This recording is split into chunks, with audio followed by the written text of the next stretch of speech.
더불어민주당의 김현호 의원님입니다. 어서 오십시오. 네, 안녕하세요. 네, 잘 계셨어요? 네, 예. 8년 만에 다시 국회로 돌아가신 네, 건가요? 8년 만에. 감회가 새롭겠습니다. 예, 쉽지 않은 그렇죠. 의지 일입니다. 한국인이세요. 네, 맞습니다. 예. 네. 방통위 3년 활동 방통위 그때 정무수석? 저요? 정무수석으로 계셨잖아요. 예. 네, 제가 방통위 있을 때. 정무석 있을 때 헷갈리십니까? 네, 갑자기 홍보수석이었나? 네, 미디어 전문가니까 한참 됐습니다. 그죠? 홍보수석이었나 그러다가 정무수석이네요. 네, 마지막 네. 정무수석. 요즘 예. 많이 바쁘시죠? 아, 진짜 많이 바빠요. 그죠? 네, 제가 웬만하면 바쁘다는 얘기를 잘 안 하는 편인데 지난해는 가방이 때문에 바빴고 올해는 국민소통위원장이거든요. 어. 저희 국민소통위원회가 가짜 뉴스 음. 팩트 체크하는 데고요. 그리고 또 당의 정책이나 이런 것들을 홍보 소통하는 업무를 같이 갖고 있어요. 그런데다가 지금 계엄 상황이 벌어지고 난 뒤에 되게 좀 극우 유튜버들이 많은 뉴스를 생산해 내는데 허위 조작 정보로. 그래서 그것도 이제 대처를 해야 돼 가지고 되게 좀 바쁜 편입니다. 일이 많으시네요. 많아요. 일이 많다는 건 그만큼 인정을 받고 있다는 얘기잖아요. 아니 뭐 제가 일을 좀 달고 실세시구만요. 아니요. 일을 달고 다니는 자, 우리 실세 김현호 의원님 모시고 하나씩 좀 여쭤보겠습니다. 지금 잠깐 언급하시긴 했었는데 가짜 뉴스가 많아요. 제가 좀 제일 황당하게 느껴졌던 거는 네. 헌법재판관 중에 이름이 뭐 외자다, 뭐 발음이 어떻다 그러면서 화교 아니냐 이렇게 지목하던데. 사무처장을 그렇게 해 가지고 뉴스 보도도 되고 네. 그거를 이제 확대 재생산하고 지금 그러는 거를 저도 발견해 가지고 네. 이게 중국에 대한 혐오증을 계속 불러일으키는 거를 이제 일부 언론에서 하고 그거를 유튜브나 아니면은 그 댓글 달고 그런 게 되게 있어서 헌법재판소에도 사실관계를 바로잡는 얘기도 하고 있고 상상을 초월한 일들이 매일같이 발생을 하고 있습니다. 그 문형배 재판관이 이제 그 카페 활동을 하는데 거기에 이제 음란물이 있다고 그거를 댓글을 달았다라는 내용이 이제 그 퍼지고 그거를 국민의힘 국회의원들이 페이스북에 글을 쓰고 심지어 국민의힘 대변인이 논평을 내고 그래서 바로잡는 일도 있는데 나경원 의원은 그걸 그대로 방치하고 있어요. 아직도? 예, 문영배 재판관 사퇴하라라는 얘기를 13일 날 썼는데 17일까지 확인했을 때 그대로 있었어요.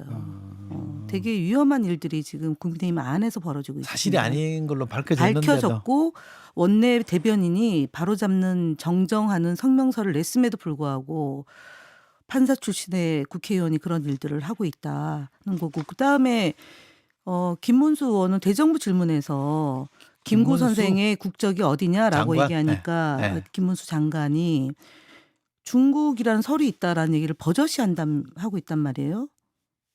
경악스러운 일이죠, 사실은. 예전 같으면 국민의힘이 그런 일을 하질 않았어요. 근데 최근에 대통령이 유튜브 중독, 그다음에 권력 중독, 알코올 중독 이런 일들이 확인되면 보통 정당에서는 거리두기를 하고 출당이나 탈당 조치를 취하지 않습니까? 근데 1호 당원 여전히 유지하고 있고 탄핵 심판 받는 와중에도 그걸 옹호 대변하고 있고 그리고 심지어 다선 의원들이 앞장서서 일들을 벌이고 있는 거 보면서 지금 이제 우리 김현우 님이 윤석열 대통령에 대해서 유튜브 중독, 네. 권력 중독, 알코올 중독. 알코올 중독 네. 세 가지 그게 중독이네요. 중앙일보 칼럼에 나왔던 내용이죠. 그래서 이제 의원님 말씀 중에도 나왔습니다만 국민의힘이 흔히 말하는 정통 보수 정당인데 왜 네. 이렇게 자꾸 극우화 쪽에 그 그런 유튜브 행태를 하는 중독 걸까요? 때문에 유튜브 중독. 예, 그다음에 윤석열 대통령이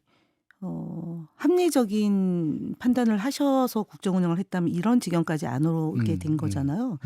2014년도에 그 야당의 192석을 얻었으면 보통의 정치인들 심지어 이명박 박근혜 대통령도 야당 대표랑 회동을 해서 국정 운영을 원활하게 할 수 있도록 방향을 잡아 나가잖아요. 네. 근데 딱 한 번 만나고 그 뒤로부터는 외려 이재명 대표를 더 정적 죽이기로 하고 네.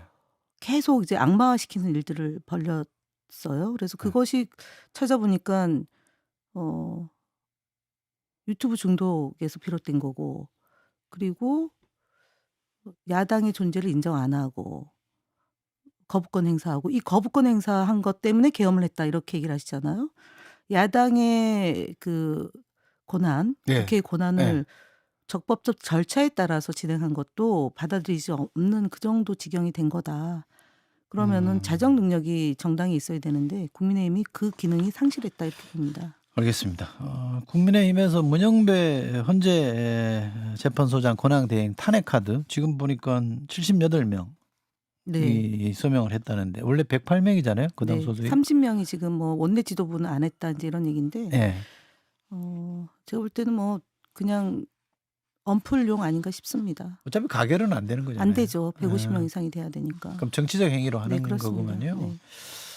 그래도 탄핵 재판이 실제 진행 중인데 그 상상할 수 없는 책임자를 일이죠. 예. 예. 마음에 안 든다고. 음. 그건 김기현 그것마저 헌법에 예. 훼손하는 거 아닌가 싶습니다. 헌법 네. 정신에. 네. 국민의힘 대표를 지냈습니다. 김기현 의원이 기자회견을 열었는데 헌법재판소의 사법 갑질, 뭐 대통령의 방어권을 사실상 봉해하기 위한 정치 테러 이런 표현까지 쓰는데 헌법재판소를 헌법개판소라고 얘기를 했었고요. 그래요? 네. 그러고 이제 갑질이란 표현까지 쓰는데, 그렇게까지 표현합니까? 예. 헌법 도망소란 얘기 들어봤어도 개판소까지 나왔어요. 그래요? 야, 그래서 제가 볼 때는 이게 세네. 막 던지는 거죠. 정말 저는 이 판사 출신 아닙니까? 그렇죠. 예, 판사 출신이고 원내대표도 했고 비대위원장도 하고 이랬던 네. 분인데, 우리 또 본회의장에서 하는 거 보면 정말 막 고성을 지르세요. 고성. 직접? 네. 김상욱 의원이 국민의힘 소속 김상욱 의원이 와서 보수의 가치는 자기가 볼 때 제일 중요한 게 법치다, 법치주의다. 그러니까 법치라는 게 헌정 질서를 존중하는 거잖아요. 그러니까 저희는 좀 개혁하자, 음. 새로운 이슈를 가지고 이제 국민 변화된 정서에 따라서 조건에 따라서 혁신하자라는 게 이제 소위 저희 민주당의 가치라면, 말씀하셨던 것처럼 국민의힘은 기존의 질서를 존중하자는 거잖아요. 앞으로 전진하는 그렇죠. 것보다는. 네. 근데 지금은 새로운, 제가 볼 때는 말로 너무너무 새로운 일들이 자꾸 일어나면 벌어져서 국민의힘, 그러니까 아까 얘기했던 그 김성욱 의원은 사실은 계엄 해제될 때도 찬성표를 던졌던 분이고, 그렇죠. 탄핵 때도 찬성해서 지금 그 당에서 굉장히 이제 수모를 겪고 왜 안 나가냐 예. 그런 얘기도 듣고, 그 울산 시당위원장. 시당위원장도 예. 그만두고 예. 소신 발언을 하고 계시는데, 그 소신 발언하는 정치인들이 이제는 사라져가 가고 있어요. 예전에는 국민의힘에 보면은 뭐 원희룡 의원 이런 초선 의원들이 5명에서 왜 그 당내 안에서 개혁도 하고 뭐 뭐 그러잖아요. 천신정이라고 예, 예. 그랬죠. 우리 당이 천신정이고, 천신군요. 원 뭐죠? 뭐 5명 있었어요? 예. 있었어요. 까마득한 얘긴데, 그 왜 남경필, 남원정. 남원정이었나요? 네, 맞아요. 예, 맞아요. 그렇게 예. 해서 뭔가 좀, 그리고 또 국민의힘 초선 의원들이 이렇게 좀 혁신하고 이런 주장을 했었는데, 그게 없어지고 관저 앞에 사저 앞에 가서 몰려가서 탄핵하면 안 된다라고 얘기하고 헌법재판소에 몰려가 가지고 또 시위하고 이런 일들을 지금 하고 근데 있는 이렇게까지 거죠. 하는 건 결국 헌재가 윤 대통령 파면 결정을 할 것 같고, 그러면 그게 불복하기 위한 빌드업이다 이렇게 보세요? 이게 헌법재판소 그 이제 윤석열 측 변호인이 불복하지는 않겠다라고 얘기를 했어요. 그걸 보면 그건 아닌 것 같고, 제가 볼 때는 이제 당내 경선을 염두에 둔 당내 그런 경선. 건데, 지금 국민의힘에 적극적인 활동을 하는 분들이 정강훈 씨하고 연결되어 있는 사람들이 굉장히 적극적으로 집회도 나오고, 그분들이 결국은 당원이나 지지자일 것 같아요. 네. 그러면 그분들의 마음에 드는 행위를 해야지 아무래도 선택이 되니까 점점 더 극단주의화되는 것 같습니다. 그 유튜브의 폐해가 네. 당 안에 너무 깊숙이 뿌리 잡고 있는 거 아니냐 그런 거죠. 그게 사실은 명태균 그분에 의해서 좀 좌우된 것도 있는데, 왜 네. 지난 대선 경선에서 윤석열 대통령하고 홍준표 후보하고 경선할 때도 그런 힘이 작동이 됐고, 그 뒤에 또 여전히 큰 힘으로 되고 있어서 그런 거 아닌가 싶어요. 네. 알겠습니다. 예, 저희가 앞에 뉴스연구소에서 잠깐 언급을 했습니다만 한 총리 탄핵 심판 이제 변론 종결됐어요. 네네. 빠르게 한번 선고를 할 것 같은데 어떻게 보세요? 음, 예상보다 좀 빠르게 가는 거죠. 단촐한 사건이라서 그럴 수 있을 것 예, 같습니다. 예, 예. 그 한덕수 총리가 결국 이제 뭐 헌법의 정신을 훼손하고 그 직을 할 수 있느냐 없느냐 이제 이 문제인데 저희는 굉장히 심각한 게 본 거지 않습니까? 네. 헌법재판관을 임명하지 않고 네.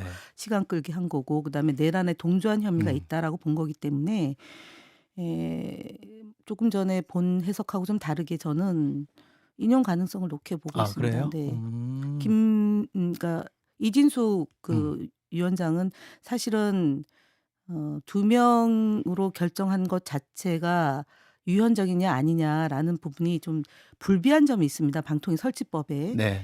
그리고 이진숙 하루의 일을 가지고 이제 저희가 탄핵을 한 건데 탄핵을 할 만한 충분한 소지가 있다. 음. 그리고 탄핵을 통해서 하고자 했던 바를 일부분 성취하지 않았냐. 이게 김형두 재판관의 내용이에요. 그 네. 뭐냐 180일 가량 업무 정지를 시켜서 그 방송 장악을 저지했기 때문에 탄핵에 이르기까지는 좀 무리하다. 이렇게 본 소수 의견도 있어서 4대 4거든요. 네. 인용이 4고 기각이 4인데 그래서 이진숙 위원장이 돌아와서 전행을 부리지는 못하고 있습니다. 그리고 네. 경찰에 의해서 수사받고 있고요. 아, 지금 수사 예, 중입니까? 그 내용은 탄핵의 사유가 아니었습니다. 네. 네, 알겠습니다. 자, 민주당 얘기 좀 해볼게요. 네. 오늘 아침 뉴스 보니까 완전히 이게 한 뉴스가 돼 있습니다. 이재명 대표께서 연일 보수 정당이다. 보수 정당이라는 것보다는 정확한 표현은 진보적 가치를 버리는 일을 한 적은 없다. 네. 그래서 오른쪽이 비어 있어서 네. 건전한 보수, 합리적 보수도 우리의 몫이다. 상황이 바뀌었는데 입장과 태도를 바뀌지 않으면 그게 더 큰 문제 아니냐. 네. 이렇게 얘기하셨습니다. 보수 정당이라고 얘기한 것은 아닙니다. 보수의 가치도 우리가 가져와야 된다. 알겠습니다. 네. 워딩을 보니까 이제 우리는 진보가 아니다 이렇게 딱 말씀하신 것도 있는데 네, 맥락을 끊어서 맞습니다. 보면 네, 오해가 네. 될 수 있겠지만 제가 질문 드리는 게 이런 거예요. 그러면 진보도 원래 진보인이 보수 중도 보수까지 정체성을 이렇게 좀 넓혀서 네, 넓게 맞습니다. 우리가 지지 네. 기반을 구축해야 된다는 뜻이에요? 아니면 원래 우리는 보수였으니 그 정체성을 회복하자는 얘기예요? 넓게 보는 거 아니겠습니까? 네. 헌법에 보면 국가 공무원은 음. 국민 전체를 대상으로 봉사할 의무가 있지 않습니까? 저도 이제 공무원을 해보셔서 알겠지만 나를 찍어줬다, 나를 지지하지 않았다고 해서 그 국민을 배제하면 안 되잖아요. 그렇죠. 예. 그래서 지금 민주당의 스탠스는 너무 그러니까 아까 보수의 가치를 가지고 있는 국민의힘이 극단주의화 되니까 그쪽을 지지하는 국민들, 보수의 가치를 존중하는 국민들도 민주당이 함께 정책과 노선을 펼쳐야 되는 거 아니냐. 그래서 최근에 먹사니즘, 잘사니즘, 실용주의를 표명하셨는데 제가 88년도에 평민당에 입당할 때 당시의 슬로건이 전국적 국민정당이었어요. 애국적 국민정당. 그러니까 특정 그 정파나 계파의 이익을 대변하지 말고 전국의 국민들을 다 아우르는 그런 정당을 만들자. 호남 정당이었잖아요. 네. 근데 그것은 일정하게 해소가 됐잖아요, 이제는. 그러니까 전체 국민을 아우르는 정당으로 가야 되는 거 아니냐. 실용주의 노선을 보다 구체화된 것이라고 저는 해석합니다. 보도에 이렇게 나와 있네. 민주당은 원래 성장을 중시하는 중도 보수. 그 이제 대중경제론에 기반을 둔 김대중 대통령의 노선 그 얘기를 하시는 네. 것 같아요. 우리는 원래 진보 정당이 아니다. 진보 정당은 조봉암 진보 정당이었으니까요. 그다음 정의당, 진보당 예. 뭐 이런 그 노동의 가치를 존중하는 그런 정당이 이제 진보 정당이지 않습니까? 그다음에 성소수자 문제라든가 아니면 그것이 이제 차별금지법, 그다음에 국가보안법 폐지. 저희는 개정이었죠. 당시에 DJ 대통령의 그 정책과 노선으로 보면. 그래서 그런 측면 아주 원칙적이고 원론적 이게 학계의 반응으로 놓고 보면 진보 정당으로 출발한 것은 아니다라는 개념으로 말씀하셨다고 음. 해석을 합니다. 네. 근데 지금 이 시점에 굳이 이런 말씀을 하신 건 우리는 진보 정당이 아니다. 우클릭했다. 뭐 예. 민주당의 가치를 훼손했다. 이런 예. 지적을 사실은 정책을 음. 내놓으면 뭐 우왕좌왕하고 있다 이런 표현을 쓰면서 자꾸 훼손하니까 그게 아니다라는 설명을 통해서 좀 광폭행보 보통 이제 긍정적으로 쓸 때 제가 조금 전에 썼던 그 표현 쓰지 않습니까? 그리고 네. 실용주의 노선으로 갔다 이러는데 유독 이재명 대표가 무슨 뭐 소득세 문제를 접근한다거나 아니면은 그 주 52시간을 예외 규정으로 두는 네. 반도체 특별법에 대해서 논의를 한다거나 가끔 지난번에 뭐 하나 있었는데요. 얘기만 금투세. 하면 예. 금투세 얘기하면 왜 예전엔 그 주장이었는데 지금은 바뀌었냐 이러면서 좀 갈짓자 행보 걷는 것처럼 부정적인 이미지를 하는데 우클릭이면 어떠냐 좌클릭이면 어떠냐 국민을 위한다면 그런 네. 생각을 갖고 지금 정책을 펼친다는 점에서 좀 보는 게 맞다. 가신 말씀의 맥락을 보면 네. 그건 국민의힘이 뭐 범죄정당이라는 표현도 쓰셨습니다만 이제 극우 정당화되면서 보수를 대변하는 정당이 없으니 우리가 그까지 해야 담당해야 된다. 된다. 넓혀야 예, 된다. 이런 예, 뜻으로 맞습니다. 이해가 될 수도 있는데 네. 그러면 표현을 좀 그런 방향으로 하면 더 좋지 않았을까? 정리가 되겠죠. 이제 왜 예. 아시잖아요. 예. 이슈를 던질 때 좀 세게 제기를 해야지 음. 관심을 갖고 집중을 하면 그 안에서 이렇게 정돈하는 방식으로 용어가 만들어지지 않을까 싶습니다. 그러니까 과도하게 해석할 필요는 없다. 네, 저는 뭐 근데 지금 당내에서 과도하게 지금 말씀하신 대로 해석하시는 그분들도 분들이 과도하게 있어요. 해석해야지 또 다뤄주잖아요. 만약에 네. 저처럼 얘기하면 제목이 안 뽑히잖아요. 음. 그러니까 지금 김두관, 김부겸, 김경수, 김동연 그리고 이제 뭐 이인영 의원까지도 어저께 페이스북에 참전을 하셨던데 네. 그렇게 해서 정리를 하면 되지 않을까 싶어요. 그럼 당내 어떤 공론화 절차가 앞으로 있을까요? 이러고 관련해서? 아니 정책으로 하시면 되죠. 정책 가지고 이 논쟁을 더 할 생각은 없고.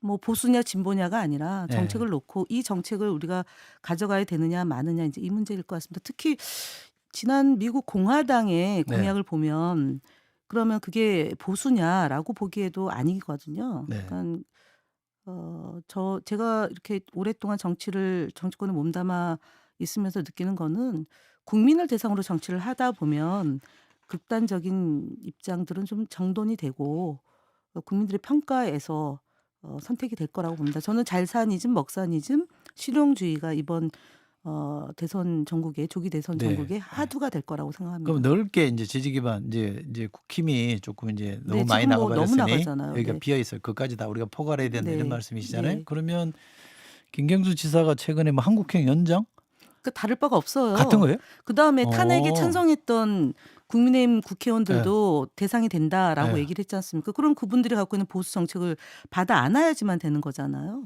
그러니까 제가 볼 때는 이재명 대표가 던진 하두에 대해서 좀 더 심사숙고하면서 논의를 모아 나가면 접점이 형성될 거다라고 생각합니다. 그러니까 폭넓은 정치연합, 선거연합을 특히 구축하려고 한다. 부울경이나 대구 경북에 있는 국민들 같은 경우는 좀 보수적 색채가 굉장히 강하잖아요. 그분들도 아우르려면 그다음에 알겠습니다. 서울에 있는 유권자 중에 지난번에 저희 대선 패배 중에 하나가 재난소득 80%만 줬잖아요. 네. 20% 국민들은 국민이 아니냐. 그분들은 사실은 억울하죠. 그럼 100% 국민들을 위해서 정책을 펼쳐야 된다라는 점에서 보수층도 아우르는 그런 개념이지 않을까 알겠습니다. 싶습니다. 끝으로 하나 여쭙게요. 최근에 이제 이재명 대표께서 이른바 비명계 인사들을 두루 만나고 있습니다. 김경수 전 지사를 만났고요. 내일인가요? 박용진 네, 전 의원 박용진 만나고 전 김부겸 전 총리, 네. 임종석 전 비서실장 두루두루 만나. 이게 이제 통합 행보로 봐야 되는 거죠? 광폭 행보라고 볼 광폭, 수도 있고. 광폭. 네, 맞습니다. 네. 김동연 지사는 안 만납니까? 만나오지 않습니까? 만났고. 만났어요, 이미? 네. 아니 그러니까 수시로 만나는 당정 협의 때도 만났고. 근데 뭐 차제에 이렇게 만날 때 한번 이렇게 만나시지 않을까요? 그래요? 예. 저는 뭐 현재 우리 당 소속 경기도지사고 28일 날 만난다고 나오네요. 그다음에 또 저기지 않습니까? 시도 자치단체장하고도 협의체가 있기 때문에 예. 조금 지금 현재 현직이 아닌 분들을 먼저 만나서 그분들이 생각하는 바를 듣고 현직에 있는 분들은 언제든지 볼 수 있는 그런 루트가 있다고 봅니다, 저는. 조금 음. 지금 밖에 있는 분들은 경선에서 떨어지거나 이제 김경수 지사 같은 경우는 외국에 있다가 들어왔으니까 네. 내용도 듣고 또 사실은 친문 친노 진영 안에 있는 분들 중에 좀 소외된 분들의 입장도 좀 전달할 수 있는 창구이기도 하고요. 네. 네. 음. 부울경에 우리 당이 좀 약하잖아요. 그러니까 음. 그런 얘기도 좀 듣고 하는 자리를 먼저 만들었다고 보고 예. 짧게 하나만 그냥 근황만 하나 여쭤볼게요. 네. 우리 김현호 의원님은 이해찬 전 대표님하고 좀 가까우신데 요즘 어떻게 지내세요? 대표님 세종시에 계시고요. 아 그래요? 네, 세종시에 이제 워낙 정치를 그만두고 세종시에서 생활을 하시겠다고 이제 선언을 하시고 그리고 요즘에는 일주일에 한 번씩 그 동북아 경제협회라고 대통령 때 노무현 대통령, 문재인 대통령 때 했던 그런 남북 관계, 그다음에 중국, 러시아 그리고 미국 이런 관계들을 하기 위한 소위 그 동북아 전문가들을 위한 협회가 하나 있습니다. 지난번에 압수수색도 받고 막 그랬는데 그 모임을 지속적으로 하고 계시고요. 정치 현안에서는 좀 비껴 있으십니다. 건강도 괜찮으시죠? 건강은 이제 많이 좋아지셨어요. 그래요? 신경 쓰고 고민하고 스트레스 받을 일이 많지가 않아서 외려 현직에 있을 때보다 훨씬 더 건강해지셨어요. 다행이네요. 네, 좋으세요. 네. 네. 기억력은 뭐 이철희 의원보다 훨씬 저보다 훨씬 좋아요. 의문의 일패인데요. 아, 네. 우리도 60대잖아요. 네, 알겠습니다. 오늘 여기까지 하겠습니다. 더불어민주당의 김현호 의원님과 함께했습니다. 고맙습니다. 네, 감사합니다. 김현정의 뉴스쇼는 시청자 여러분의 참여를 기다립니다. 구독과 좋아요, 댓글 잊지 않으셨죠? 알림 설정을 해두시면 평일 아침 7시 10분 실시간 라이브도 참여하실 수 있습니다.